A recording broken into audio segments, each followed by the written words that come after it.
আসসালামু আলাইকুম, সবাইকে স্বাগত জানাচ্ছি আজকে নতুন আরেকটি ভিডিওতে। One way ticket Oman to Dhaka দেখানোর চেষ্টা করব কত টাকা রয়েছে।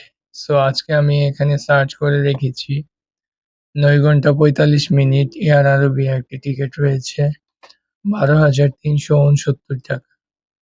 মাস্কাট টু শারজাহ এবং শারজাহ টু ঢাকা এয়ারপোর্ট ৩ ঘন্টা লেআউটে চলে আসবে মাত্র ১২,৩৬৯ টাকা। ওকে, এখানে বিমান বাংলাদেশ এয়ারলাইন্সের একটি ফ্লাইট দেখতে পাচ্ছি ৪ ঘন্টা ৫০ মিনিট। এটা নন স্টপ ১৫,২০০ টাকা। এখানে কোনো লেআউট নেই, সরাসরি চলে আসবে মাস্কাট টু ঢাকা। তারপরে যদি আমরা দেখি এটার কোনো প্রাইস নেই, প্রাইস আনএবল। আমরা এখানে আদার্স ফ্লাইটে যদি দেখি এয়ার আরবিয়াতে রয়েছে ১১,৭৪৪ টাকা। এখানে ১৮ ঘন্টা লাগবে, ওয়ান স্টপ ১২ ঘন্টা ১০ মিনিট। সেইম আরেকটি ফ্লাইট রয়েছে ২১ ঘন্টা ১৩,৬১৮। ওয়ান স্টেপ আরেকটি রয়েছে ইমিরাত এয়ারলাইন্স ৪ ঘন্টা লেআউট ৩৫ মিনিট ২১,৮৫৪।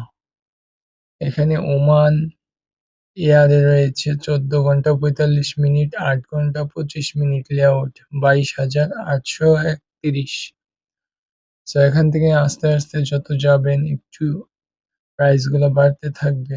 সো আমরা এখানে সর্বনিম্ন পেলাম ১২,৩৬৯ আর এখানে হচ্ছে ১১,৭৪৪। আর আপনারা যদি কোনো লেআউট নিতে না চান তাহলে বাংলাদেশ এয়ারলাইন্সে চলে আসতে পারেন মাত্র ১৫,২০২ টাকা দিয়ে ৪ ঘন্টা ৫০ মিনিটে মাস্কাট টু ঢাকা।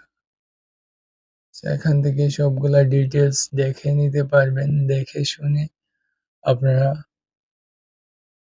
খুব সহজে ফ্লাইটটি বুক করতে পারবেন। সো ধন্যবাদ সবাইকে। আশা করছি বুঝতে পারছেন বিমানের টিকেটের মূল্য কত টাকা রয়েছে।